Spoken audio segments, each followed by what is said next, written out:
Battles can be won by the smallest of factors, but did you know that a battle was once won because of wind?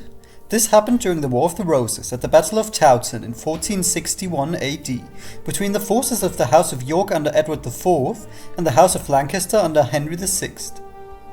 The War of the Roses was a civil war over the English crown that had broken out when the noblemen of England became increasingly disgruntled by the weak, indecisive and more mentally challenged King Henry VI.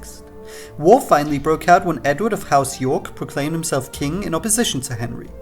The Battle of Towton was the first major engagement of the war, and with 50 to 60,000 combatants was the largest battle in English medieval history.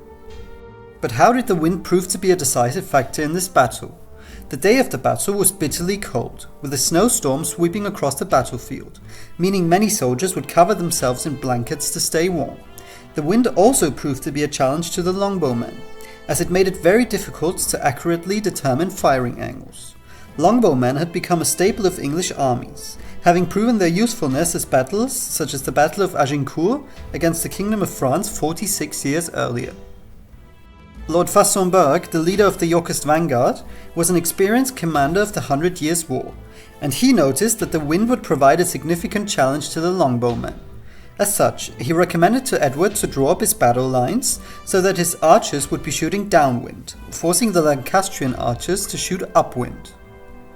And Fauconberg's tactic worked. When the two lines of archers faced each other, the Yorkist arrows hit their targets with increased velocity thanks to the wind.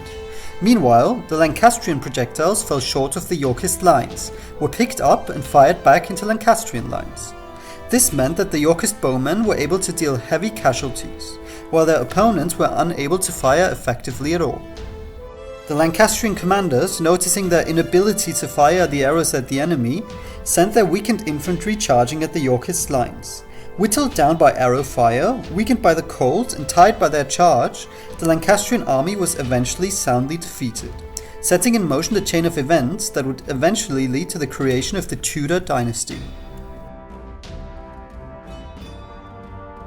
Now, as always, thank you for watching, and if you enjoyed the video, please like, comment, subscribe and become a channel member to enjoy exclusive benefits.